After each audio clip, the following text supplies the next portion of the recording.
안녕하세요. 네, 디자인보호법 중급 강의 시작하겠습니다. 저는 이중권 변리사고요. 디자인보호법 강의하고 있어요. 일단은 바로 OT 좀 하고 수업을 진행하도록 할게요. 일단 디자인보호법 중급 강의라서 이제 디자인보호법 좀 복습하시려고 오신 분들이 좀 많을 것 같은데, 일단은 요 강의 소개 좀 간단하게 좀 드리고 그리고 진도를 나가도록 할게요. 일단 그 전에 1차 시험이고 저는 이중권 변리사고 여기 제 메일 주소 있거든요. 그래서 메일 주소로 궁금하신 거 주셔도 되고, 여기만이 아니라 그 민법 공방 카페 있죠. 김동진 선생님이 운영하시는 그 카페에도 제 게시판이 있어가지고 여기다가 뭐 질문이나 뭐 비밀 뭐 상담 뭐 이런 것도 있거든요. 그거 남겨주셔도 되고, 또 네, 그렇습니다. 2차 가면은 또 2차 선생님 민소 카페가 있는데 거기에도 활동하고 있으니까 여러 가지 루트를 통해서 궁금하신 거는 저한테 문의를 주시면 되겠고요. 일단은 그 강의 목적부터 좀 말씀을 드릴게요. 일단 뭐 디자인보호법 복습하러 오신 것이 대부분이겠지만, 그래도 강의가 어떻게 진행이 되고 좀 어떤 거를 목적으로 하고 있는지 아시면은 공부에 좀 더 도움이 되실 것 같아서 간단하게 좀 말씀을 드리면, 일단은 단시간에 복습을 하려고 하는 강의고요. 왜냐면 6회밖에 진행이 안 돼요. 그리고 오늘, 내일, 또 그 다음날, 그리고 다음 주에도 3일 연속 강의해서 한 2주면은 바로 끝나거든요. 그러면 2주 만에 디자인보호법 1회 독을 하는 거니까 생각보다 효율성 있게 좀 빠르게 복습이 가능해요. 그래서 좀 짧은 시간 내에 빠르게 컴팩트하게 복습하기 좀 좋은 강의다 라고 생각이 되고, 그리고 보시면은 일단 1차 시험에 기출되는 문제가 조문이나 심사기준 판례가 그대로 나오는 문제들은 또 있고 변형돼서 나오는 문제들이 있는데, 생각보다 그대로 나오는 문제가 훨씬 많아요. 나중에 기출문제 보시면은 법조문, 심사기준 판례를 조금 바꿔서 내거나, 네, 조금 바꿔서 내는 정도로 거의 그대로 출제되는 게 한 80% 이상이 되는 것 같고, 그리고 좀 극히 일부가 조금 변형해가지고 이 내용을 잘 알더라도 조금 생각해서 풀어야 되는 문제들이 조금 있어요. 그래서 사실 저희는 요 그대로 나오는 문제들만 잘 공략을 해도 괜찮은데, 저희가 디자인보호법이 총 10문제 나오는데 이 중에서 1차 시험 요즘에 또 커트라인도 많이 올라가가지고 10문제를 다 맞춰야 좀 안정적인 상황이죠. 디자인보호법은 특히 뭐 특허는 좀 어렵고 깐깐하니까 좀 한두 문제 틀릴 수 있는데, 디자인보호법은 한두 문제 틀리면은 뭐 한 문제 정도는 봐줄 수 있지만 한 두 문제 틀리면은 엄청 못 본 거라고 생각을 해야 되거든요. 그래서 10문제를 다 맞춘다는 생각으로 공부를 하셔야 되기 때문에 얘뿐만 아니라 변형되어 나오는 문제도 잘 푸실 수 있어야 됩니다. 근데 변형되어서 나오는 문제를 풀려면은 뭐 당연하겠지만 이 내용을 그대로 알고 있는 것뿐만 아니라 정확하게 이해를 하고 있어야 여기서 뭔가 변형되었을 때 저희가 잘 생각을 해서 풀어줄 수가 있어요. 그래서 이 수업에서는 지금 이미 알고 계시는 개념들일 텐데 그냥 단순하게 내가 외우고만 있는지를 또 보시고, 외운 것만이 아니라 내가 취지나 이런 규정이 왜 있는지, 왜 다른지 이런 것들도 좀 이해를 하면서 수업을 들어주시면 좋겠고, 그리고 A도 그대로 나오는 케이스의 경우에도 저희가 뭐 조문, 심사기준, 판례를 모두 정확하게 암기하기가 사실 어렵잖아요. 어렵기 때문에 한번 공부하실 때 잘 이해하면서 공부를 하셔야 좀 암기하시는 데도 도움이 많이 되고, 조금 암기가 안 됐다 하더라도 요 이해한 내용을 바탕으로 문제를 풀 수가 있기 때문에 지금 시간도 어느 정도 있으니까 너무 암기하는데 급급하게 공부하지 마시고 수업 들으시면서 내가 잘 이해하고 있는지를 위주로 점검하시면서 공부하시면 훨씬 도움이 되실 것 같습니다. 그리고 암기랑 이해가 사실 같이 병행이 되어야 공부가 되는 거예요. 1차 때는 조금 이게 와닿지 않았는데 나중에 2차 가시면은 실제로 안 보고도 막 달달달달 교과서를 읊을 수 있을 정도로 암기가 되어야 되거든요. 근데 그러기 위해서는 엉덩이 붙이고 앉아가지고 토시 하나하나 보면서 암기하는 게 왕도가 아니라 그 취지나 이런 것들을 정확하게 이해를 하고 있어야 암기까지 정확하게 잘 되거든요. 그래서 이번 1차 시험 공부하실 때에도 내가 잘 내용을 이해하고 있는지 그것을 좀 포인트로 두고 공부를 하셨으면 좋겠습니다. 그리고 두 번째 강의 목적은 기출질문들을 좀 많이 볼 건데, 잘 아시겠지만 저희가 기본서에 있는 내용을 완벽하게 잘 이해했다 하더라도 문제 풀어보지 않고서는 기출문제 나왔을 때 많이 못 맞추거든요, 생각보다. 내가 잘 알고 있다 생각이 되지만 실제 문제 풀어보면 많이 틀려요. 그래서 기출 문제 푸는 거는 항상 병행이 되어야지 효율적으로 공부할 수 있기 때문에 기출 지문을 좀 같이 많이 볼 거고요. 그래서 최근에 한 16년 동안 기출되었던 문제들을 좀 보면서 진도를 나갈 생각입니다. 그리고 강의 대상은 일단 가장 대부분의 분들이 1차 기본 강의 수강하신 다음에 이제 복습 단계에 들어가시는 분들일 것 같아요. 지금 다른 과목 하시느라 바빠가지고 디자인 보법에 좀 소홀하신 분들도 많으실 것 같거든요. 그래서 디자인 보법에는 좀 최소한의 시간만 투자하시고 공부하시는 분들이 좀 대부분일 것 같은데, 그런 분들을 위해서라도 이 강의를 통해서 좀 빠르게 컴팩트하게 복습할 수 있는 그런 기회가 됐으면 좋겠고, 또 두 번째로 많은 수강 대상 분들이 요 1차 다시 보시는 분들, 뭐 작년에 한번 보셨는데 떨어졌다가 올해 다시 보시거나, 아니면 그 2차 시험 보셨다가 1차 시험 다시 보셔야 되는 분들 있죠. 그분들은 뭐 이론은 대충 알고 있는데 가물가물하니까 빠르게 점검하기 위해서 요 강의를 수강하시는 분들이 많고, 또 일부 이제 1차 초시지만 시간이 너무 없어서 한 7월, 8월 달에 입문을 하신 분들도 계세요. 그분들은 디자인 보법까지 막 꼼꼼하게 모두 다 점검하고 갈 시간이 많이 없기 때문에 좀 빠르게 기본 개념을 학습하시려고 들으시는 분들도 있습니다. 아마 여기에는 대부분 요 초시생 분들이 많이 있을 것 같은데, 들어주시면 감사하겠고, 그 수업 방법은 일단 법조문 순서대로 진도가 나가요. 이따 교재 구성도 설명을 드리겠지만, 교재가 그 법조문 순서대로 구성이 되어 있거든요. 그래서 법조문 순서대로 기본 이론도 같이 보면서 진도를 나갈 거고, 그리고 중요 기출 지문들에 대한 점검을 할 겁니다. 모든 기출 문제를 다 보기에는 시간적으로 부족하더라고요. 그리고 반복되는 지문들도 많기 때문에 좀 봐야 될 지문들 위주로 기출 지문들 보면서 넘어가도록 하겠습니다. 그리고 교재가 어떻게 구성되어 있는지도 한번 보신 분들도 계실 텐데, 일단 법조문이 가장 기본적으로 있고, 그 아래 이 법조문과 관련된 이론 부분들이 좀 적혀 있어요. 그리고 그 아래는 이 법조문이나 이런 요약을 기반으로 어떤 기출들이 되었는지 이렇게 파트 1, 2, 3로 구성이 되어 있거든요. 그래서 저희가 요 세 가지 파트를 잘 공략하시면 되겠고, 이렇게 교재를 구성한 이유가 있어요.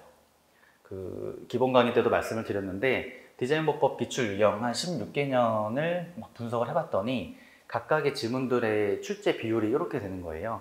디자인 보법이라는 게 그 법조문이죠.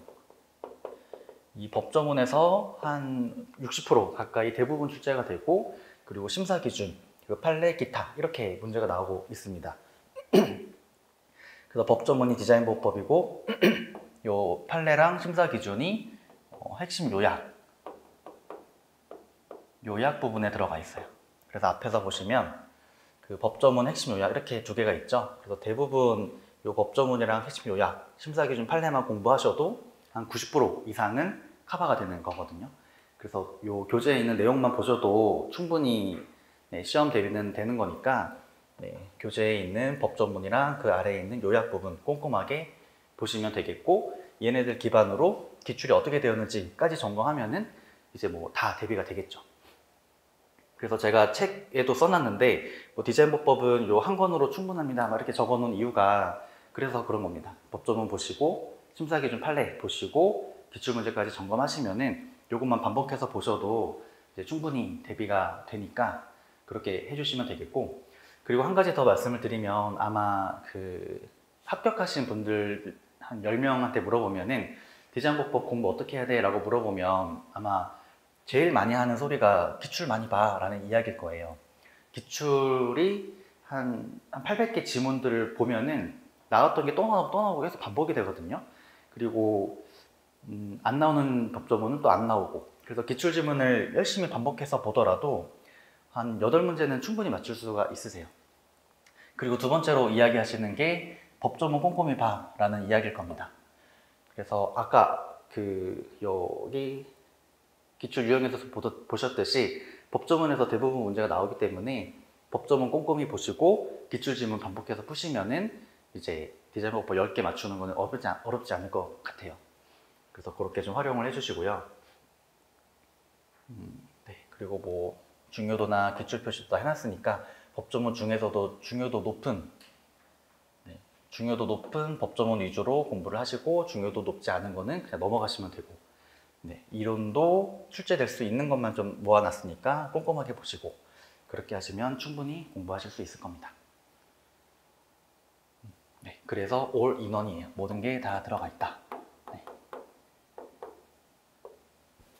그리고 마지막으로 말씀을 드리면 이제 교재를 활용하는 방법이고 사실 디자인 법법 공부하는 방법이기도 해요. 어떻게 공부하셨으면 좋겠냐면, 일단 법조문을 제가 법조문 순서대로 교재를 구성했고, 또 법조문도 모든 법조문을 다 기재를 해놨잖아요. 그리고 중요도랑 기출 표시까지 다 해놨어요. 그래서 법조문을 가장 먼저 꼼꼼하게 보셔야 되는데, 가장 높은 비율로 출제되고 있으니까 꼼꼼하게 보셔야 되는데, 중요도 높은 법조문을 위주로 꼼꼼하게 보시면 됩니다. 아마 수업 중에도 제가 안 보고 넘어가는 법조문도 꽤 있을 거예요. 걔네들은 특허나 상표에서 중복되는 법조문이라서 디자인 법법에서 공부할 필요가 없는 법조문이거든요. 그런 것들은 넘어가고 좀 중요한 법조문 위주로 꼼꼼하게 보시고, 그리고 핵심 요약 부분을 읽어주시면 되고, 여기서도 저는 추천드리는 게, 아마 기본 내용은 한 번쯤 공부를 하셨을 것 같아서 보시다가 당연하게 생각이 되는 부분들은 그냥 빨리 넘기시고, 요거 좀 생소하거나 요거 좀 암기해야 되거나 체크해 봐야 될 부분이면은 걔네들만 좀 익숙하지 않은 부분들만 좀 뭐 살짝 뭐 동그라미 표시를 하든지 체크 표시를 하든지 해서 좀 표시를 해두시면 좋을 것 같아요. 요 핵심 요약도 제가 표로 다 정리를 해놨기 때문에 좀 되게 컴팩트하게 기재가 되어 있기도 하지만 단점으로는 좀 가독성이 좀 떨어질 수도 있을 것 같거든요. 좀 글이 빽빽하게 있으니까. 그래서 나중에 막 1회독을 빠르게 하실 때 모든 내용을 다 꼼꼼하게 보기가 시간적으로 어렵고 또 강약 조절도 잘 안 돼서 효율적이지가 않거든요. 그래서 나중에 1회독을 빠르게 하실 때 좀 도움이 되기 위해서는 공부 지금 처음부터 하시면서 좀 당연한 내용들은 한 번만 보면 다 이해가 되는 거니까 그냥 넘어가시고, 조금 이해가 잘 안 되거나 좀 어려운 내용들은 좀 표시해놨다가 나중에 1회독 할 때는 그 부분 위주로 좀 빠르게 보실 수 있기 때문에 익숙하지 않은 부분들에 대해서는 별표 표시 해놓고 해놓으시기를 좀 추천드리고, 그리고 이제 기출지문을 보시겠죠. 처음에 1회독 하실 때는 당연히 모든 기출지문을 다 풀어보시면서 다시 풀어볼 필요가 있는 지문들은 또 별도 표시를 해놔야 됩니다. 얘는 뭐 모든 1차 공부하실 때 마찬가지로 적용이 되는 거죠.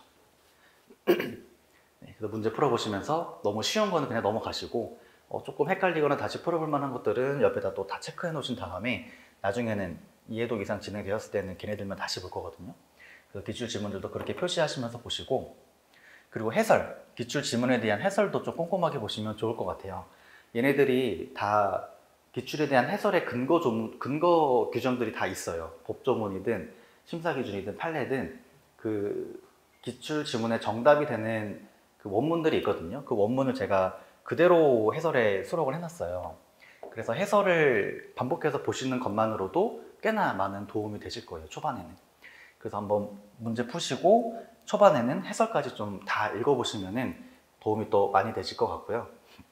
그래서 초반에는 모든 해설을 좀 꼼꼼하게 보시기를 추천드리고, 그리고 한번 1회독, 2회독 정도 되시면 익숙해지셨으니까 그때는 핵심 요약이나 기출 OX를 모두 꼼꼼하게 보기보다는 좀 체크해 놓은 부분 위주로 반복해서 보시면은 효율적으로 공부하실 수 있을 것 같습니다. 이렇게 말씀을 드렸지만 아마 직접 공부해 보시기 전에는 좀 와닿지 않으실 것 같은데, 일단 나중에 공부하시면서 이런 내용 다시 상기시키면서 다시 공부하시기를 바랄게요. 그리고 제가 이번 주나 다음 주쯤에 나눠드릴 교재 자료가 또 있어요. 아마 제가 뭐 오카방이나 여기 카페 등을 통해서 이미 배포를 했는데 수업 중에도 제가 프린트를 해서 나눠드릴 거거든요. 이게 연도별 기출문제랑 진도별 기출문제 세트를 또 나눠드릴 건데, 연도별 기출문제는 말 그대로 이제 뭐 60회 또 59회 이런 식으로 1번부터 한 10번까지 문제들이 출제가 되었겠죠. 이렇게 각 연도별로 기출된 문제들을 한 16개간을 모아놓은 자료고요. 그리고 진도별은 저희 올인원 서브노트에 있는 그 문제 순서대로 1번부터 792번까지 그 법조문 순서대로 기출 지문들을 다 재배치해 놓은 버전이에요. 이렇게 두 개를 나눠드릴 건데, 나눠드리는 이유가 저희가 올인원 교재 통해서 법조문 보고 핵심 요약 보고 기출지문을 보시는 것도 중요한데 또 같은 교재만 계속 반복해서 보면은 또 아는 것만 보고 모르는 건 또 계속 넘어가고 또 내가 잘 알고 있는지 점검을 하기도 조금 어려울 부분이 있거든요. 그게 한 것만 반복해서 봤을 때 생기는 좀 단점인데 그런 거를 좀 보완하려고 실제 모의고사 풀듯이 나중에 어느 정도 학습이 되시면은 일주일에 뭐 한 요거 10문제 푸는데 뭐 10분, 5분이면 되니까 한 일주일에 하루 정도 잡아가지고 한 2회 정도, 3회 정도 풀어보시면은 실제 시험 보듯이 시간 재고 한번 쭉 풀어보세요. 그러면은 내가 잘 알고 있다 생각이 되었지만 여기서 좀 틀리는 문제들도 있을 거거든요. 그런 식으로 내가 잘 알고 있는지를 좀 복습하기 위한 개념으로 연도별 기출문제 자료를 나눠드릴 겁니다. 그래서 요거 반복해서 풀어보시면서 교재도 보시고 하시면은 이제 충분히 대비가 되실 것 같고, 그리고 요거를 나눠드릴 때 제가 한 가지 좀 강조드리는 게 있는데 요 올인원 서브노트에도 그 한번 교재 잠깐 뭐 넘겨보시면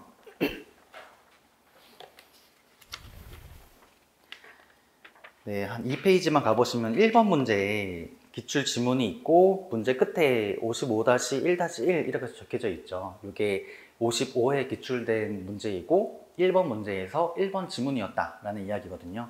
밑에는 55회 1번 문제에서 4번 지문이었다는 이야기고, 그래서 각 지문마다 어떤 연도에 몇 번 문제에서 몇 번 지문인지를 다 표시를 해놨어요. 그 이유가 여기서 연도별 기출문제를 막 반복해서 보실 때 1번부터 10번까지 다 보셨는데 중간에 한 5번 문제가 어려웠다, 5번 문제 중에서도 한 4번 지문이 어려웠다 라고 생각이 되시면은 60-5-4 라는 걸 내가 잘 모르는 거잖아요. 이거에 대한 해설이 여기 교재 어딘가 있어요. 그래서 그 교재 어딘가를 찾아가 가지고 그 해설을 보시면 됩니다.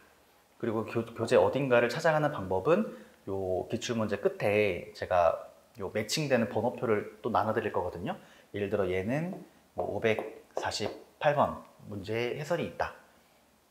또 60회 5-5번 지문은 뭐 550번의 해설이 있다. 이런 식으로 다 매칭을 해놨으니까 문제 푸시다가 좀 어려웠던 지문, 헷갈리는 지문들은 여기 번호 찾아가셔서 해설 보시면 돼요. 그렇게 공부를 해주시면 되겠습니다. 나중에 자료 나눠드리면서 한 번 더 설명을 해드릴게요.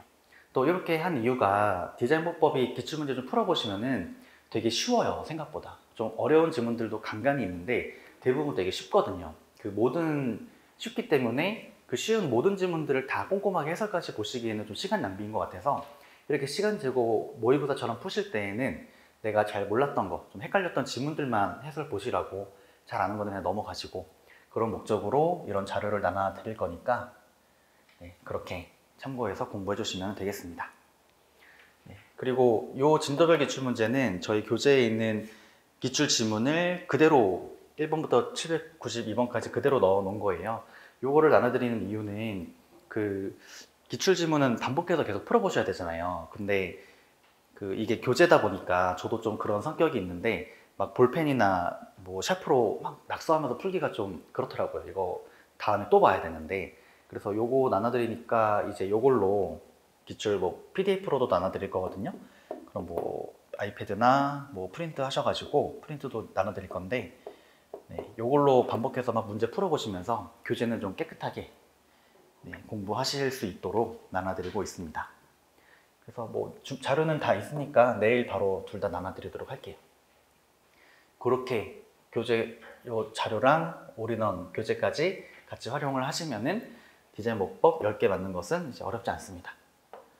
네, 그렇게 말씀을 드리고 그러면 이제 진도를 나가보도록 하겠습니다. 조금 말이 길어졌는데 또 수업 전에 뭐 어떤 포인트를 가지고 공부하시는지를 알고 가시는 게 중요하니까 잠깐 말씀을 드렸습니다.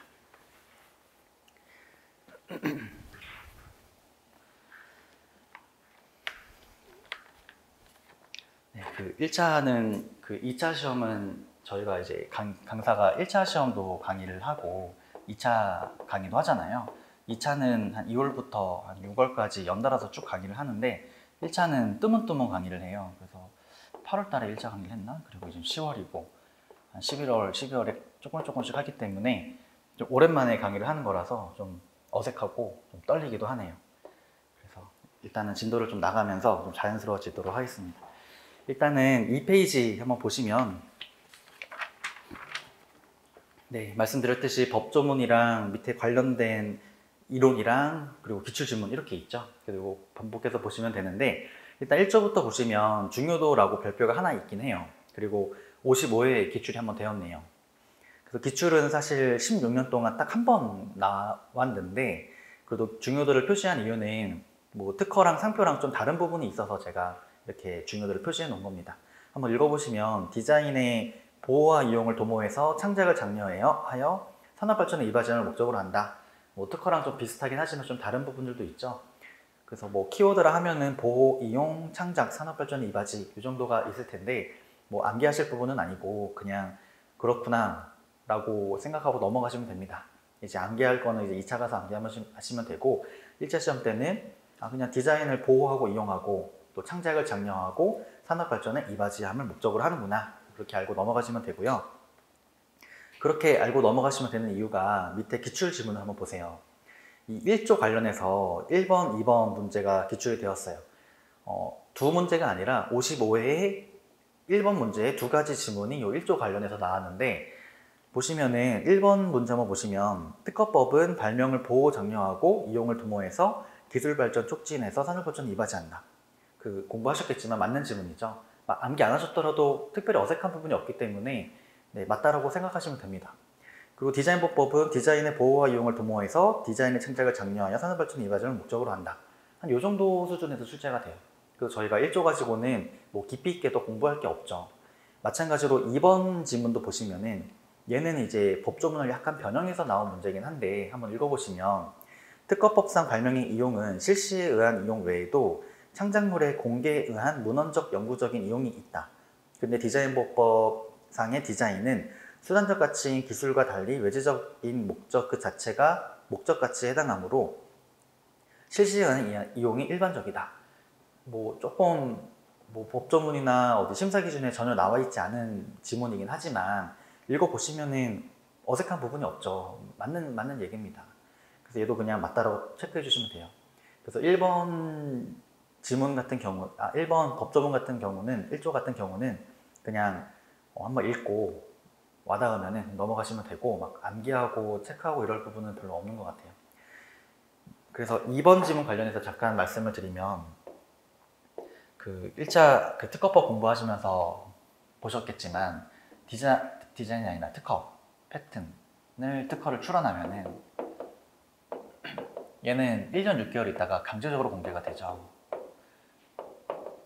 이렇게 강제적으로 공개시키는 이유가 너희가 가지고 있는 요 특별한 기술을 세상에 공개하는 대가로 독점 패턴 권리를 주기 위함이잖아요. 그래서 요 공개의 의미가 이제 문헌적, 영구적 이용이라는 거죠. 누군가가 다른 사람들도 이런 기술 내용을 참고해서 연구할 수 있도록 공개시킨다라는 게 특허에 있어서 좀 특유한 개념입니다. 근데 디자인보법은 기억하시겠지만 디자인 출원을 한다라고 해서 저희가 강제적으로 공개가 되지 않아요. 신청에 의해서 어떤 특별한 경우가 있을 때에만 출원인이 신청해가지고 공개가 되죠. 그렇다라는 거는 이런 문헌적, 영구적 이용을 위한 목적보다는 그냥 디자인권자, 디자인 출원인이 내 디자인을 실시하기 위한 의미가 훨씬 크다라는 거예요. 특허는 그런 의미도 있지만 세상에 공개해서 문헌적, 영구적 이용을 도모하고자 하는 그 취지도 좀 큰데 디자인은 사실 그런 취지는 좀 약하다. 오히려 공개함으로써 발생하는 문제점이 훨씬 많기 때문에 그런 문헌적, 영구적 이용보다는 실시에 의한 이용이 일반적이다. 그렇게 알고 넘어가시면 되겠습니다. 그래서 2번도 사실 그래서 맞는 지문인데 뭐 이렇게 세세한 내용까지는 저희가 잘 몰라도 한번 보시고 어색하지 않으면 이런 거는 뭐 맞는 지문이니까 그 정도 수준에서 넘어가시면 됩니다. 그리고 밑에 디자인보법에 존재하지 않는 제도라고 나와 있는데 얘도 생각보다 기출이 잘 되는 부분이라서 좀 체크하시고 기억을 하시면 되겠습니다. 일단 첫 번째로 출원 공고제도라는 거는 상표법에만 있는 제도죠. 그 특허나 디자인보법에는 없는 제도죠. 출원 공고라는 게 한번 생각을 해보시면은 일단 심사관이 판단을 했을 때 등록될 수 있다라고 등록될 수 있다, 하자가 없다라고 생각이 되면은 바로 등록 결정을 내리는 게 아니라 상표 같은 경우는 출원 공고를 하고 나서 이의 신청할 기간을 좀 확보하게 한 다음에 등록 결정을 주죠. 네. 기억하시겠죠? 그래서 상표도 이렇게 출원을 하면 심사관이 먼저 쭉 심사를 하는데 뭔가 특별한 하자가 없네 라고 하더라도 바로 등록 결정을 주는 게 아니라 여기서 출원 공고를 먼저 해줘요. 그리고 2개월 동안 이의 신청 할 수 있는 기간을 준 다음에 아무도 이의를 하지 않으면 그때 등록 결정을 줍니다. 네. 그러한 이유가 이 상표는 좀 특이하게 공익적 성격이 좀 강하죠. 얘는 뭐 스타벅스, 뭐 메머드 커피, 무슨 커피 이런 이름에 얘만 쓸 수 있도록 독점적 권리를 주는 거니까 얘가 일단 등록이 되고 나면은 그 이름은 어느 누구도 사용할 수 없는 거가 되거든요. 그래서 생각보다 공익적 권리가 공익적인 측면이 강하기 때문에 일단 등록을 주기 전에 공중의 심사 참여를 한번 유도하는 거죠. 이거에 대해서 얘만 쓸 수 있도록 해줄 건데 이의 없냐? 라고 이제 특허청 홈페이지에 공개시키면서 이의할 사람은 이의해라 라고 요 2개월의 기간을 좀 주는 거예요. 그래서 상표는 그런 출원 공고 제도가 있는데 특허나 디자인은 그런 공익적 목적보다는 그냥 얘가 독점적 권리를 가져가면 되는 사익적 목적이 훨씬 크기 때문에 이런 출원 공고 제도를 별도로 두지 않고 등록될 수 있다라고 판단이 되면 바로 등록 결정을 줍니다. 그래서 출원 공고 제도는 상표에만 있는 제도이고 디자인이나 특허에는 없는 제도예요. 그렇게 알고 가시고요.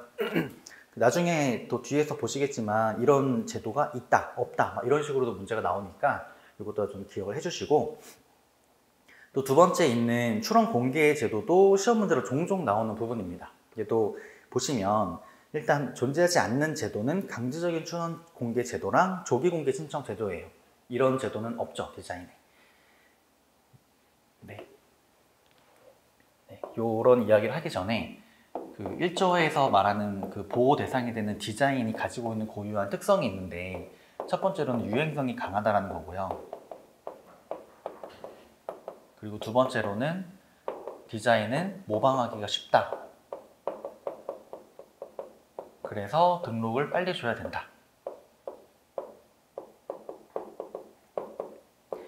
이런 디자인은 특징을 하나씩 가지고 있거든요. 그래서 그 아까 출원 공고 제도 같은 경우도 뭐 공중의 심사 참여 이런 거를 고려할 게 아니라 빠르게 일단 등록을 줘야 되는 게 좀 특징이기 때문에 없는 거고요. 또 강제적인 출원 공개, 조기 공개 신청 제도 같은 경우도 디자인을 공개시키는 거에 있어서 아까 불이익이 더 크다라고 했죠. 예를 들어 애플워치 뭐 신상품을 개발을 했는데 자기네들이 제품 출시하기 전부터 내가 출원한 내용이 세상에 공개되어 버리면은 굉장히 큰 타격을 입을 거잖아요. 그래서 강제적인 출원 공개 제도가 없어요. 마찬가지로 조기 공개 신청 제도도 없고요.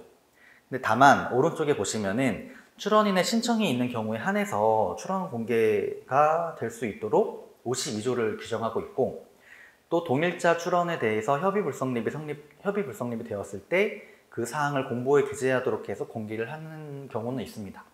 달리 말하면 디자인보법에는 출원 공개 제도가 없다 이래버리면 틀린 지문이고요. 강제적인 출원 공개 제도가 없다 이러면 맞는 지문이에요.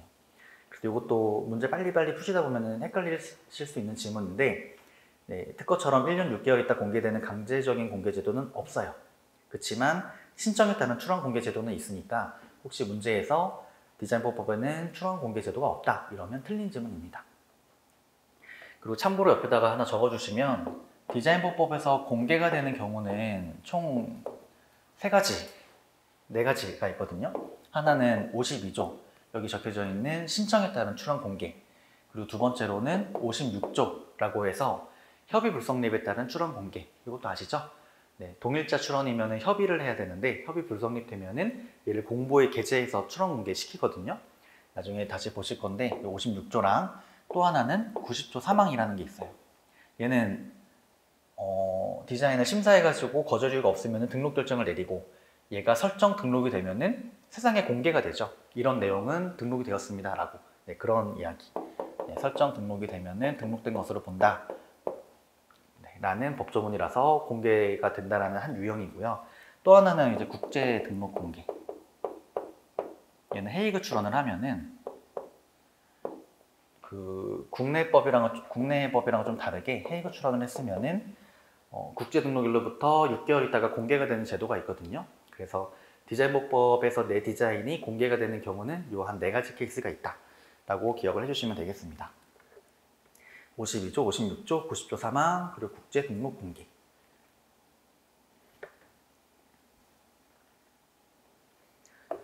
네. 일단 저도 이렇게 이제 법조문을 이렇게 주로 이렇게 잘 칠판에 적는데, 나중에 2차 시험 가시면은 법조문도 암기를 해야 돼요. 52조는 뭐다, 56조는 뭐다, 이런 식으로. 그래서 1차 공부하실 때 지금부터 법조문 스터디 한다고 요 1조는 뭐고 2조는 뭐고 이렇게 하실 필요는 전혀 없고요. 그렇게 하시면 안 되고, 그냥 공부하실 때 그냥 뭐 숫자를 조금 눈여겨서 봐주시면, 자주 등장하는 숫자들이 있어요. 걔네들은 공부하시면서 좀 눈여겨서 봐주시면은 좀 자연스럽게 익히게 되는 경우들이 많거든요. 저희가 또 이과생들이 대부분이라서 숫자에 좀 익숙하죠. 그래서 숫자 보시면은 좀 자동으로 연상이 되게끔, 뭐 특허, 상표 공부하실 때 디자인도 마찬가지, 디자인 나중에 선택하신다면은 디자인도 마찬가지로 그렇게 법조문도 좀 눈여겨서 봐주시면은 좀 도움이 많이 됩니다. 나중에 2차 가셔서. 그래서 법조문도 암기하실 건 아니지만 이렇게 한번 숫자도 한번 눈에 찍고 넘어가시면 좀 도움이 되고요. 넘어가서 심사청구 제도도 없어요. 디자인법법에는. 특허는 심사청구를 해야만 심사가 진행이 돼요. 그죠? 왜냐면 심사가 너무 할 게 많아서 심사 받고자 하는 사람만 심사를 해주고요. 근데 디자인은 심사 기간이 되게 짧아요. 특허는 한 번 심사하면은 막 1년 동안 심사를 하는데, 디자인은 몇 달 만에 심사를 해버리거든요. 그래서 심사 적체가 적기 때문에 별도 심사 청구를 하지 않아도 출원만 하면 모두 다 심사를 해줍니다. 그래서 심사 청구 제도가 없어요. 그렇지만 우선 심사 청구 제도는 있죠. 이것도 시험 문제로 막 나오는 부분이죠. 네, 빨리 심사해달라고 요청할 수는 있겠죠. 그래서 우선 심사 제도는 있다. 넘어가시고, 정정과 관련된 거는 모두 없어요. 정정 청구, 뭐 정정 심판, 정정 무효 심판, 특허에다 있는 내용인데 디자인에는 이런 게 없습니다. 다만 보정은 있죠. 보정. 네, 보정은 출원 계속 중에 할 수 있는 거고, 정정은 등록되고 나서 바꿀 수 있는 거잖아요. 그래서 등록되고 나서는 디자인 내용을 바꿀 수가 없고요. 정정이 없고, 출원 계속 중에는 보정은 할 수가 있죠. 그리고 뭐 불실시, 불충분실시 이런 거는 특허에는 있지만 디자인은 사실 필요가 없어요. 왜냐하면 네, 유행성도 강하기 때문에 뭐 한 달만 있다가 갑자기 유행이 없어져가지고 실시 안 할 수도 있으니까 이런 제도 없고, 국방상 필요한 디자인이라는 개념도 사실 좀 상정하기 어렵기 때문에 이런 제도도 없습니다. 또 국내 우선권 제도가 없다는 것도 좀 특징이에요. 이게 특허에서 열심히 배우셨죠? 근데 디자인에는 이런 제도가 없습니다. 다만 관련 디자인 제도가 규정되어 있다라고 되어 있죠. 개량된 디자인을 보호해 줄 수 있는 관련 디자인이라는 제도가 있습니다. 국내 우주는 좀 특허에 좀 맞춤형 제도이기 때문에 좀 비슷하지만 디자인에 특화된 관련 디자인 제도가 따로 있어요. 나중에 배울 거고, 또 출원 변경 제도가 없다는 것도 기억을 해주셔야 돼요. 이 말은 그 변경 출원이라는 게 없다는 거죠. 변경 출원. 그렇지만 오른쪽처럼 보정 제도를 통해서 출원 형식을 변경할 수는 있습니다. 이게 뭐 심사 출원을 일부 심사 출원으로 변경 출원할 수 있다 이래 버리면 틀린 거고, 변경하는 보정을 할 수 있다 이러면 맞는 질문이고. 그래서 변경 출원 제도는 원래 있었다가 없어졌고요. 삭제되었고, 보정을 통해서 출원의 형식을 변경할 수는 있지만 변경 출원이라는 건 없으니까 좀 주의 깊게 보시고, 존속기간 연장 갱신이라는 것도 없어요. 디자인에는. 네, 디자인은 유행성이 강하기 때문에 막 20년 이상 더 연장할 필요가 거의 없어서 이런 제도가 없습니다.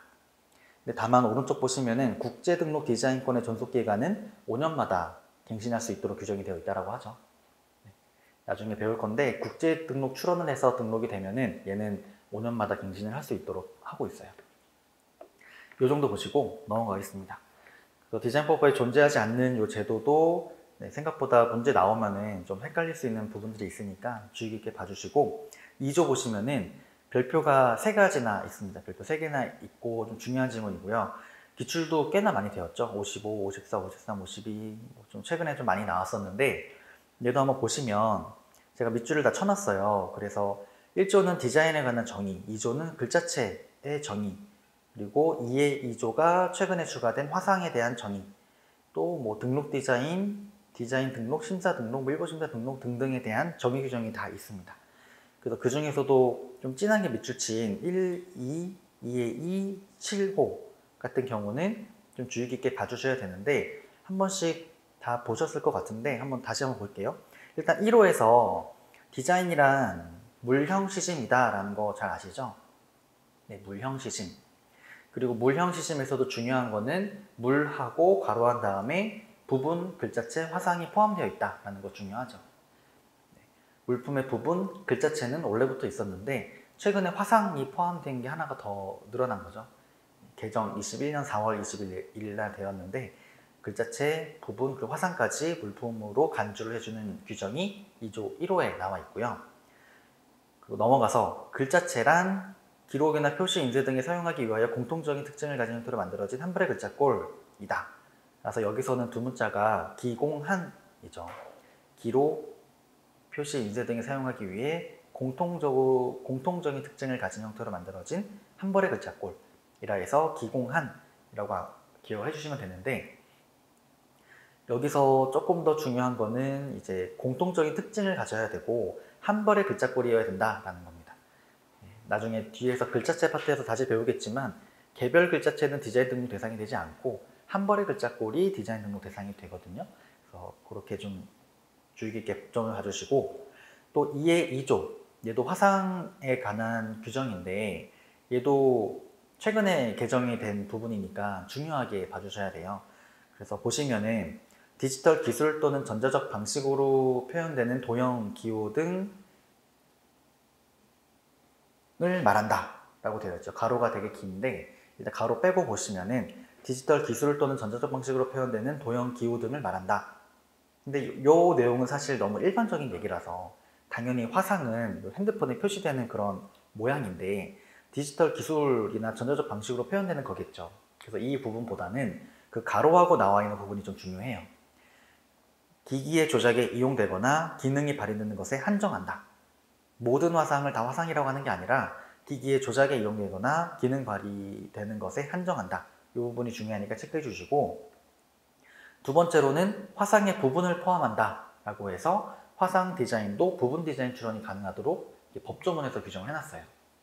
그래서 화상 디자인 얘도 따로 빼가지고 나중에 또 면밀하게 볼 건데 지금 간단하게 말씀을 드리면 모든 화상, 핸드폰에 표시되는 모든 그런 모양을 다 보호해주는 게 아니라 기기의 조작에 이용이 되거나 기능이 발휘되는 것만 보호해준다는 거 중요하고 두 번째로 화상의 부분, 즉 부분 디자인 출원도 가능하다. 이 두 가지가 중요합니다.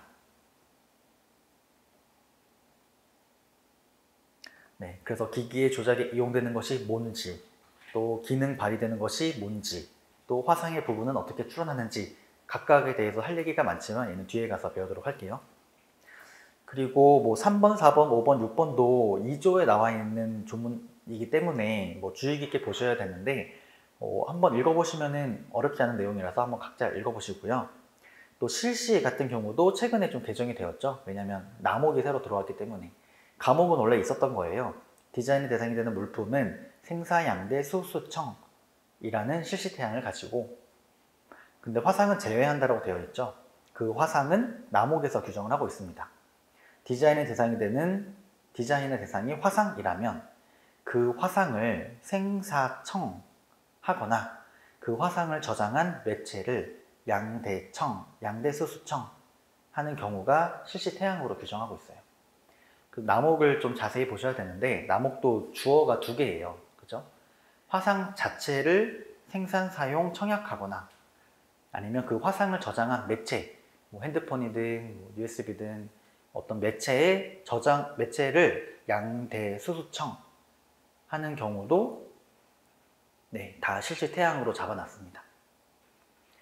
네, 그 화상 자체는 결국 핸드폰에 표시되는 모양인데 이 모양을 뭐 물건이 아닌데 뭐 수출한다, 수입한다 이런 개념이 좀 존재할 수 없잖아요. 그래서 그런 화상은 생산하거나 뭐 사용하거나 청약하는 행위를 실시태양으로 잡아놨고 화상을 저장한 매체는 물건이니까 양도, 대여, 수수청까지 실시태양으로 잡아놨습니다.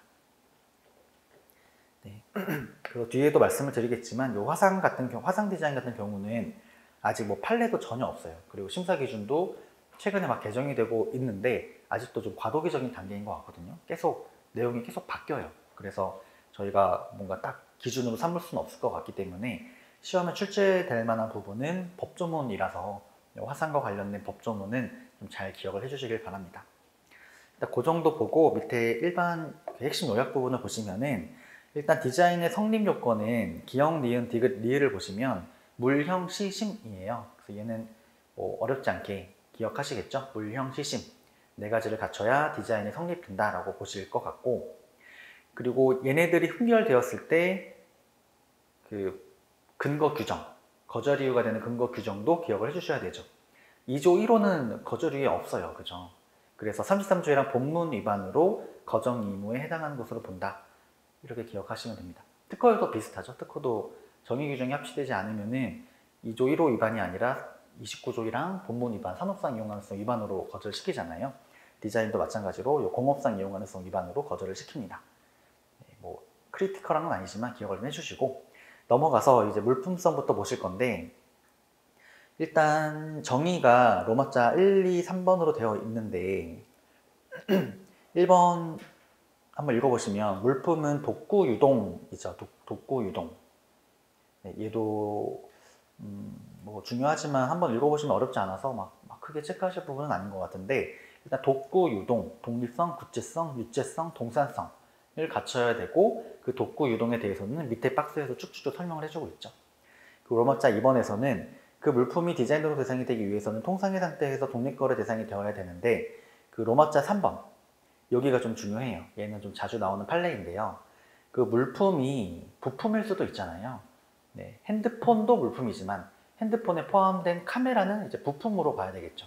이런 부품 같은 경우는 호환성까지 갖추어야 되는데, 이는 반드시 실제 거래 사회에서 현실적으로 거래되고 다른 물품과 호환될 것을 요구하는 것은 아니라 그러한 독립거래 대상 및 호환의 가능성만 있으면 된다 라고 해서, 네, 뭐 반드시 실제 거래 사회에서 현실적으로 거래되어야 한다, 호환되어야 한다 이러면 또 틀린 지문으로 봐야 되겠죠. 그래서 이 판례도 중요하니까 좀 체크를 해주시고요. 네, 그리고 넘어가서 이제 독류구동을 하나씩 보실 건데, 일단 독립성 먼저 보시면 독립성이 위반되는 경우랑 예외적으로 인정되는 경우 이렇게 무, 유로 나눴어요. 뭐 유체성, 구체성, 동산성도 다 마찬가지인데, 하나씩 보시면은 일단 기억 부분 보시면 한번 읽어보시면 다 아시는 내용일 거예요. 양말의 뒷굽 이런 거 안 되죠. 독립거래 대상이 되지 않으니까.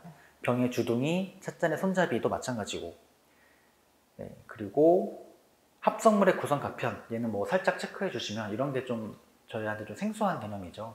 합성물의 구성 각편은 물품성이 없다 라고 해서 그 합성물의 구성 각편이 무엇인지도 좀 보셔야 되는데, 일단 뭐 뒤에서도 어디 나오냐면 그 8페이지 가보시면은 이제 조립 완구의 등록 가능성이라고 해서 이거 관련된 얘기가 잠깐 나오거든요. 이거 관련해서 잠깐 말씀을 드리면, 지금 합성물이라는 용어가 나왔잖아요. 얘랑 구별해서 보실 게 집합물이에요. 네, 합성물은 일단 예시를 먼저 기억을 하시면 로봇 완구나 트럼프 카드,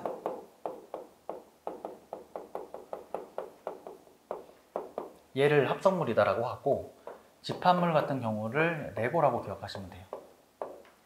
네, 뭔가 느낌이 오시죠? 얘를 다른 말로 표현하면은 완성 형태가 단일한 조립 완구고, 얘를 다른 말로 표현하면은 완성 형태가 다양한 조립 완구.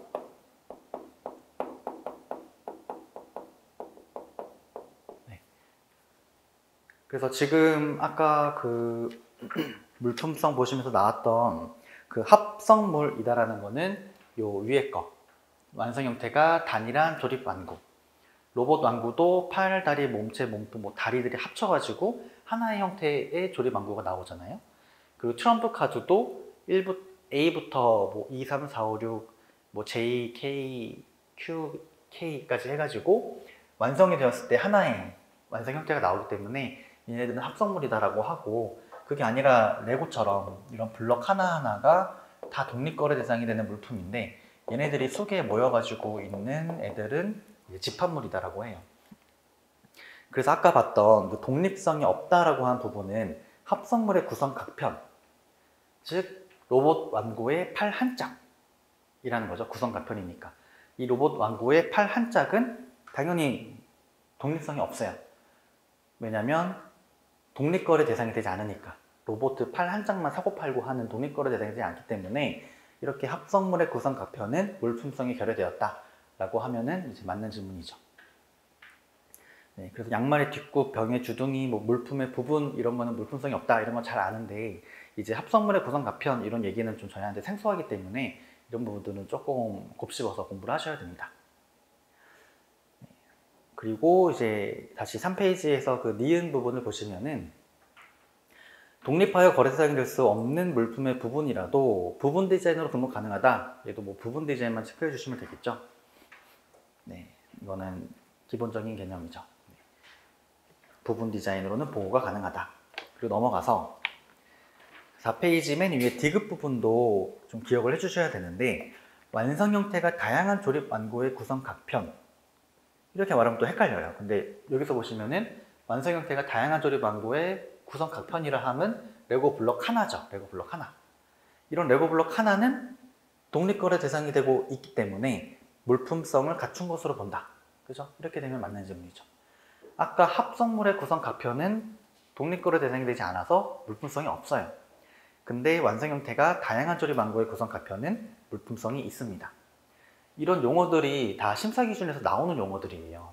그래서 시험 문제로 나와도 저희가 할 말이 없으니까 용어를 좀 잘 기억해 주시고 또 리을번 얘도 좀 헷갈리지만 좀 중요한데 합성물의 구성 각편은 부분 디자인으로 등록 가능하다라고 되어 있죠.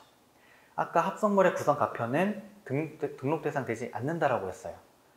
로봇 팔 한쪽은 독립거래 대상이 되지 않기 때문에 디자인 등록 대상이 되지 않는다. 아까 물품성이 없다라고 했죠. 근데 부분 디자인으로는 등록이 가능해요. 네. 그 이유는 이제 그런 거잖아요. 이렇게 로봇가 있는데 로봇가 이렇게 뭐 몸통이랑 팔이랑 다리랑 있다라고 했을 때 이 팔 한쪽은 얘만 따로 떼서 사고 팔고 하지 않으니까 독립성이 없어서 물품성이 없어요. 그렇지만 얘를 물품의 부분이다라고 생각을 한다면 얘를 실선으로 하고 나머지를 이렇게 파선으로 해가지고 부분 디자인 출원하면은 등록을 받을 수 있다는 게 지금 이야기죠. 지금 부분 디자인이라는 제도가 만들어진 취지가 이렇게 물품의 어느 한 부분, 양말의 뒷굽처럼 요 한 부분이 독립거래 대상이 되지 않지만 보호를 해주려고 하는 게 부분 디자인이잖아요. 그래서 완성 형태가 단일한 조립 완고의 구성 각편, 즉 합성물의 구성 각편도 독립거래 대상이 되지 않지만 부분 디자인으로는 등록이 가능하도록 하는 거죠.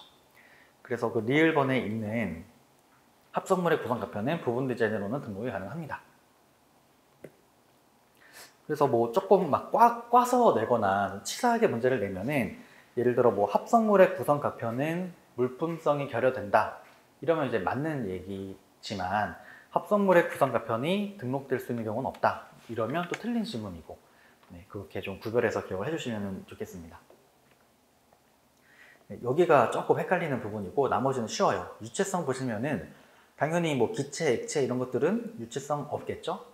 그리고 니은번 뭐 무체물이지만 뭐 특정한 방법에 따라서 형상 모양 색채가 파악될 수 있으면 뭐 된다라고 했는데 뭐 암기 안 하셔도 당연히 이런 경우는 유체성 인정이 된다라고 봐주겠죠. 그래서 막 좀 생소하지만 이런 것까지 다 꼼꼼하게 막 보실 필요는 없고 디귿 부분은 좀 보셔야죠. 디귿은 글자체, 화상, 물품의 부분 얘네들도 유체성이 없어요. 유체물이 아니죠.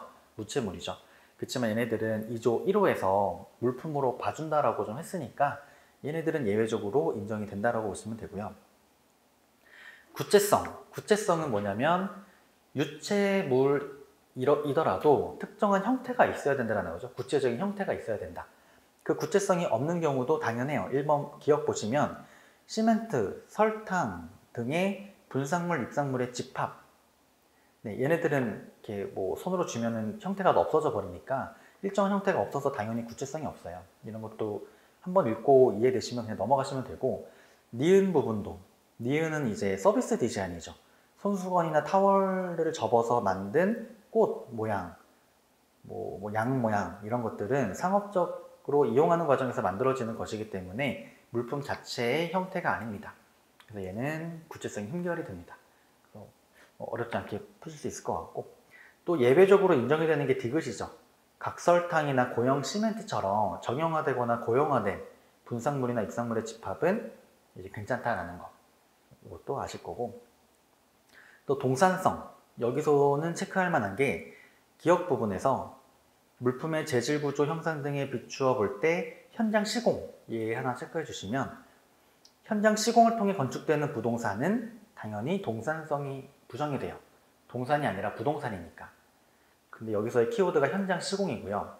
니은번에 예외적으로 부동산이지만 동산으로 취급되는 게 있는데, 공업적으로 양산이랑 운반 가능, 여기 부분 체크해 주시면 이런 애들은 예외적으로 동산성이 있다라고 봅니다.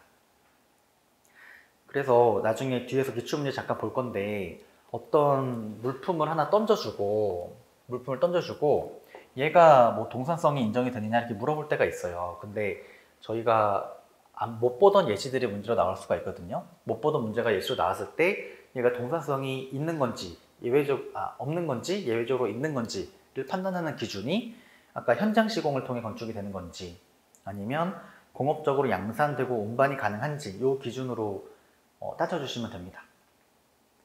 그 기억 부분에다가 끝에 가로하고 판례라고 한 다음에 한증막이라고 적어 놓으시면 좋을 것 같아요. 그 한증막 판례 기본 강의 때 좀 보셨죠? 네, 한증막. 판례 한 다음에 한증막 적어 놓으시면 되겠습니다. 네, 한번 잠깐 기억을 해보시면은 요 한증막 판례가 이렇게 찜질방에 들어가면은 이렇게 문도 있어가지고 사람이 여기 들어가서 사우나 하는 건데, 얘 같은 경우는 뭐 재질이나 두께나 뭐 시공 방식을 봤을 때 현장 시공으로 건축되는 거기 때문에 물품성이 부정이 된다라고 했어요. 그래서 그때 키워드가 현장 시공이 있었거든요. 그래서 현장 시공을 통해 건축이 되면은 동산성이 없다. 그렇지만 공업적으로 양산되고 운반이 가능하면 동산성이 있다. 이렇게 기억해 주시면 됩니다. 넘어가시고, 형태성은 중요한 부분이 없습니다. 그래서 여기서의 막 정의 부분까지 볼 필요는 없고, 형상, 모양, 색채도 다 정의가 있는데 1차 시험에서 막 정의까지 보실 필요는 없어요. 여기서 기억하실 거는 형상은 필수적 요소이다, 모양은 임의적 요소이다, 색채도 임의적 요소이다. 그냥 그 정도만 기억하시면 됩니다. 그래서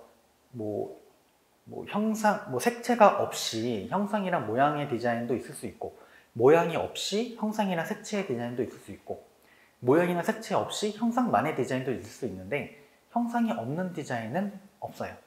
그래서 그것만 하나 필수적인 요소이다, 그 정도만 기억하시고 넘어가시면 되고, 시각성도 뭐 정의를 꼼꼼하게 읽어보실 필요는 없죠.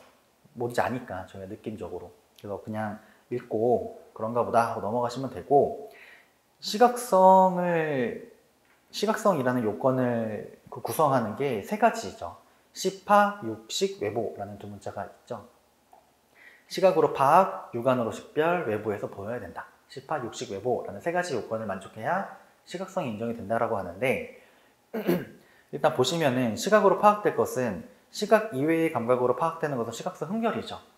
그래서 이것도 당연해서 그냥 한번 읽고 넘어가시면 되는 거고, 그리고 그 상표랑 헷갈리시면 안 되죠. 상표는 뭐 소리상표, 냄새상표 막 이런 것들도 있는데, 그 디자인은 그런 거는 안 되고 시각성이 무조건 있어야 돼요.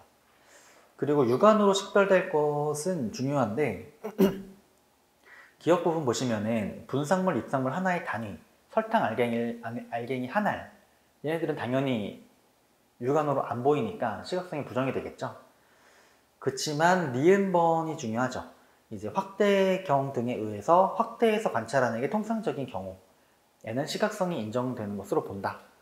얘도 뭐 하나 가로하고 적어 놓으면은 발광 다이오드.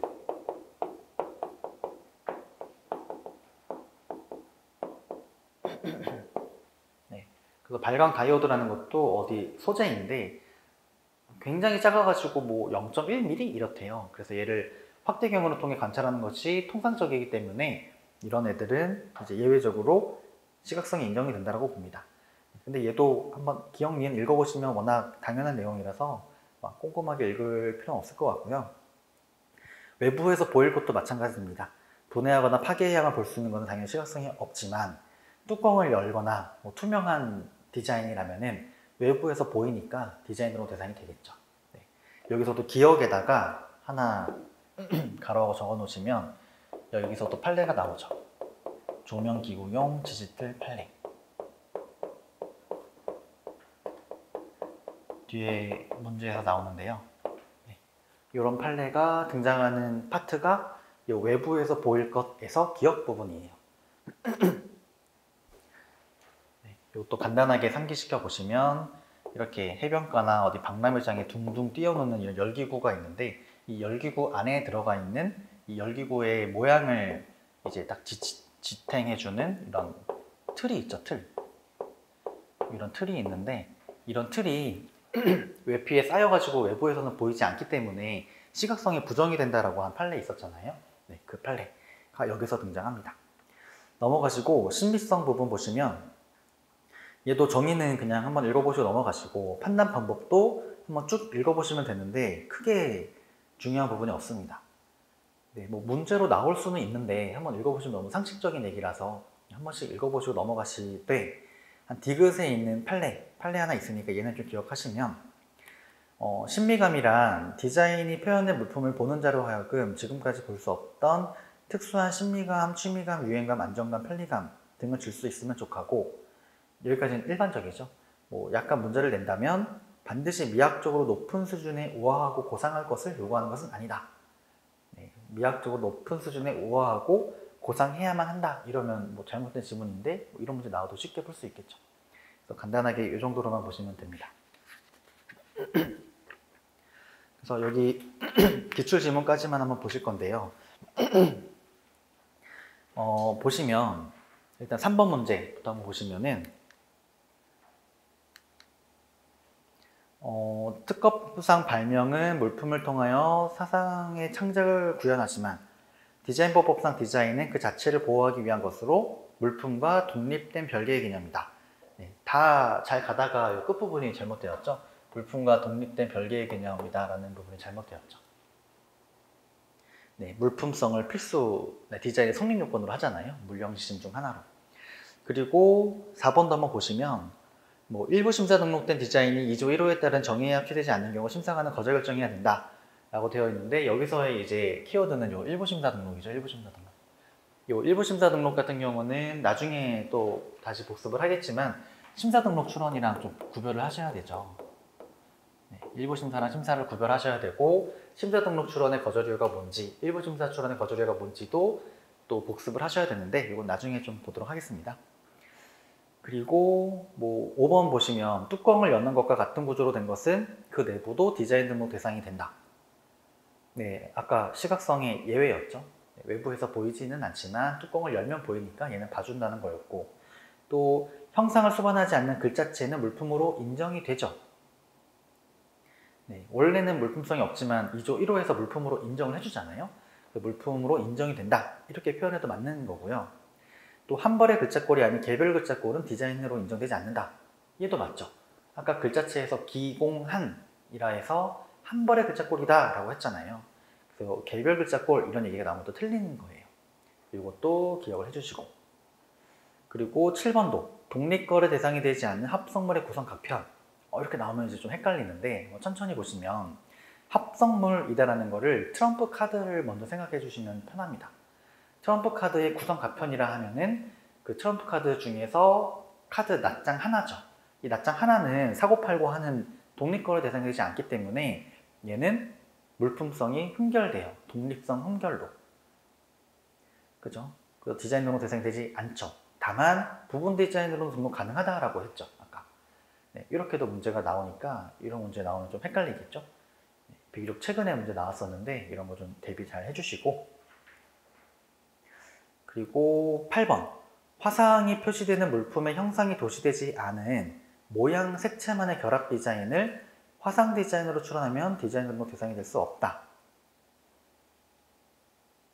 네, 아까 제가 형상이 필수적인 요소다라고는 했지만 요 화상이나 뭐 글자체 같은 경우는 당연히 형상을 수반할 수가 없어요. 그죠? 얘는 핸드폰에 표시되는 모양에 불과한데 어떤 만져지는 형상이다라는 거를 개념을 상정할 수 없기 때문에 네, 형상이 도지되지 않은 모양 및 색채만의 결합 디자인이지만 얘는 디자인 등록 대상이 될 수 있죠.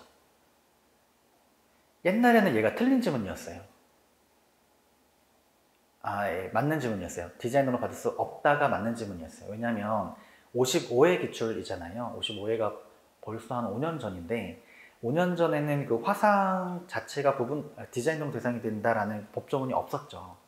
네, 이 법조문이 생긴 게 한 2년밖에 안 됐기 때문에 이 당시에는 디자인 등록 대상이 될 수 없었어요. 그때는 형상이 무조건 도시가 되도록 핸드폰이다라는 거를 같이 그려줬어야 되는데 지금은 개정이 되어서 이렇게 형상이 도시되지 않았지만 모양 및 색채만의 결합 디자인도 화상 디자인으로 보호를 받을 수가 있습니다. 이런 것도 주의해 주시고, 그리고 9번에 각설탕, 고형, 시멘트 등과 같이 정형화, 고형화된 분상물 또는 입상물의 집합은 집합 단위로서 그 형체를 갖춘 경우 디자인 등록 대상이 된다. 그쵸? 이런 거는 어렵지 않죠. 넘어가시고, 그래서 보시면은 한 10번 지문부터 26번 지문까지 쭉 보시면 쓱 봐도 뭐 던져주고 얘가 물품성 있냐 없냐, 뭐 시각성 있냐 없냐 이런 거 계속 물어보죠. 네, 그래서 OX를 잘 하실 수 있어야 돼요. 빠르게 한번 보시면 10번은 쓱 보시면 당연하죠. 물품은 유체 동산에 한정이 되기 때문에 부동산은 물품성을 인정할 수가 없긴 하지만 반복 생산이랑 운반 가능하면 인정할 수 있다라고 했죠. 틀린 지문. 네, 잘 나가다가 이제 이 부분이 잘못되었죠. 물품은 유체 동산에 한정이 된다. 이것도 맞고, 그래서 어디죠? 부동산은 물품성을 인정할 수 없다. 이것도 맞는데 여기 반복 생산 가능하고 운반이 가능하면은 예외적으로 물품성을 인정한다라고 했잖아요. 그래서 틀린 지문. 그래서 사실 1차 시험 볼 때 제일 조심해야 되는 게, 어느 정도 실력이 오면 조심해야 되는 게, 문제를 막 빨리 풀잖아요. 시간 내에. 빨리 풀다 보면은 쓱 봤을 때 물품은 유체 동산이 한정이 되기 때문에 부동산은 물품성을 인정할 수 없다. 이렇게 동그라미 치고 넘어갈 수가 있어요. 저도 그렇게 틀린 기억이 꽤나 많이 있는데 그런 거 조심해야 돼요. 그래서 시간 내에 문제 풀어보는 연습도 좀 많이 하셔야 되고, 얘는 그래서 틀린 지문입니다. 넘어가서 11번에서 핸드폰 액정 화면에 구현되는 화상 디자인은 평면적 이미지에 불과하므로 디자인으로 볼 수 없다. 틀렸죠? 얘도 화상도 물품으로 인정을 해줬죠. 근데 얘도 54회 기출이 되었을 당시에는 맞는 지문이었어요. 화상은 단독으로 디자인 등록 받을 수가 없었어요. 옛날에는. 그죠? 근데 이제 개정이 되어서 받을 수 있는 거고. 12번. 프린트 토너 카트리지는 시각성을 충족하지 못해서 디자인 등록 대상이 아니다. 이런 문제가 나오면은 이제 조금 헷갈릴 것 같아요. 왜냐면 저희가 못 보던 얘기들이 좀 나오잖아요. 프린트 토너 카트리지? 얘는 뭐지? 이렇게 생각을 할 수가 있는데, 생각을 해보시면 일단 카트리지가 프린트 내부에 장착이 되는 그런 부품이다라고 보시면 돼요. 부품. 네. 그래서 지금 시각성이라는 얘기가 나왔기 때문에 프린트 내부에 설치되는 부품이기 때문에 외부에서 보이지 않아서 디자인 등록 대상이 되지 않나 라고 이제 생각을 해봐야 되는데, 얘 관련된 판례를 한번 밑에 보실게요. 12번 각주 한번 보시면 얘가 아까 그 조명기구용 지지들 판례, 그 판례거든요. 조명기구 지지들 판례인데 한번 읽어보시면, 디자인은 시각을 통하여 미감을 일으키게 하는 것을 말하므로 디자인은 시각, 즉 육안으로 디자인을 파악 식별할 수 있어야 함은 물론 외부로부터 보이는 것이어야 한다. 그죠? 외부에서 보일 것이라는 얘기가 나오죠. 그래서 물건이 완성되고 나서 시각에서 사라져 수요자나 거래자에게 미감을 자아낼 수 없는 부분, 즉 분해하거나 파괴해야만 볼 수 있는 것은 디자인 등록에서 제외된다. 분해하거나 파괴해야만 볼 수 있는 것은 안 된다. 이게 중요한 거고, 그리고 이어서 따라서 이 사건 등록 디자인은 거래 시, 운반 시, 설치 시에도 외부에 나타난다고 보기 어려워서 그 조명기구는 시각성을 인정을 안 해줬는데, 이 판례가 말하는 키워드가 뭐냐면, 아까 첫 번째 밑줄 쳤던 분해하거나 파괴해야만 볼 수 있는 것을 디자인 등록 대상이 되지 않는다. 얘는 저희가 알고 있는 개념이죠. 또 두 번째 키워드가 뭐냐면 시각성을 인정하는 그 시점. 시각성을 인정하는 시점이 언제가 될 것이냐. 네, 예를 들어 이 시각성을 인정하는 시점.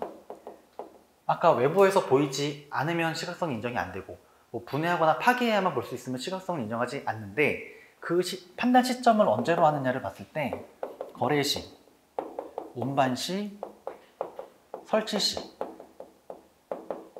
그 어느 경우에도 외부에서 보이기만 하면은 시각성을 인정해준다라는 게 또 하나의 포인트거든요.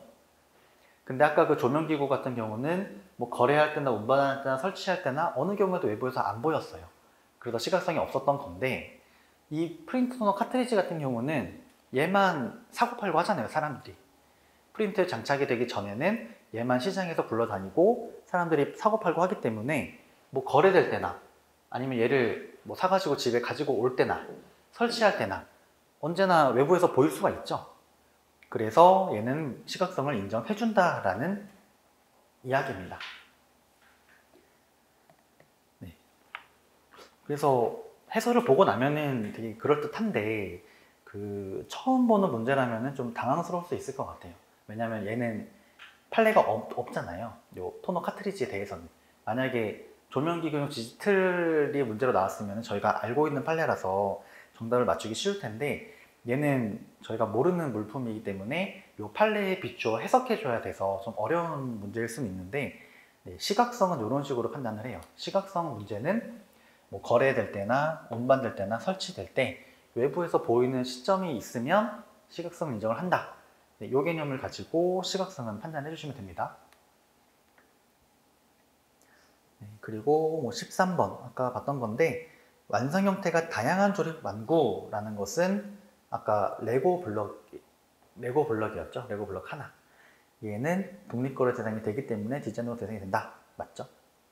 그리고 도로의 입체 교차로. 얘는 완전 부동산이죠. 네, 그래서 아니고. 이동 화장실. 얘는 부동산이지만 반복 생산 가능하고 뭐 이동도 가능하죠. 얘는 되고. 또 토지에 설치되는 송전탑. 얘도 되게 애매해요. 얘는 저도 좀 확신이 없는데 한번 해설을 보시면은 당시에는 일단 맞는 지문으로 나왔어요. 근데 부동산 같은 경우는 아까 제가 그 현장 시공이랑 뭐 공업적으로 양산, 운반 가능 요 키워드 가지고 판단을 해야 된다고 했죠. 그래서 송전탑 같은 경우도 현장 시공을 통해 건축이 되는 건지 아니면 공업적으로 양산되고 운반이 가능한지 이 관점에서 판단을 하시면 되는데 그냥 제 개인적으로 상식적으로는 송전탑도 워낙 거대하니까 현장 시공만으로 건축되는 것이 아닐까 해서 물품성 흠결이 되는 게 아닐까 생각을 하는데 이 당시에는 이게 정답 처리가 됐거든요. 뭐 이의 신청이 있었던 것도 같은데 받아들여지지 않아가지고 정답 처리가 되어서 일단 해설에 제가 달아놓은 걸 보시면 송전탑이 반복 생산 가능하고 운반이 가능하다라는 전제하에 물품성이 만족되는 것으로 본다라고 보시면 될 것 같아요. 그래서 이 문제는 너무 의미 두지 마시고 이렇게 부동산 같은 경우는 그 반복 생산 운반 가능성 이 포인트로 인정이 되냐 안 되냐를 판단하시면 됩니다. 네, 실제 요 기출된 게 45회 기출이니까 10년도 더 됐어요. 15년도 넘었으니까 옛날 기출 문제라 좀 중요도는 좀 낮게 보셔도 될 것 같아요.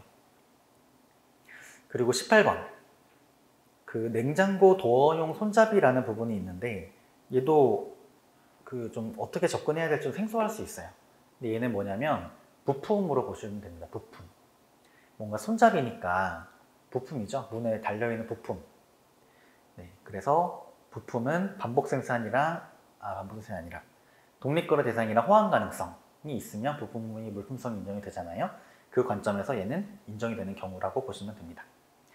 그리고 초콜릿바 얘도 물품성이 인정이 되죠. 물형 시심 다 인정이 되죠. 초콜릿바. 네, 사고 팔고 할 수 있고 형태도 있고 네, 시각성, 신미성도 있으니까 괜찮고 투명한 용기에 담은 음료 얘도 좀 헷갈릴 수 있는데 일단 그 디자인 등록 대상이 되는 디자인 출원을 한 그 객체가 뭐냐면 뭐든지 간에 어쨌든 음료예요. 음료. 어디다 담았든 뭐 했든 어쨌든 음료라고 하니까 음료는 구체성 한결로 디자인으로 받을 수가 없죠. 근데 만약에 음료를 담은 투명한 용기 이랬으면은 얘는 디자인 정보 대상이 되겠죠. 근데 음료라고 했기 때문에 디자인 정보 대상이 되지 않습니다.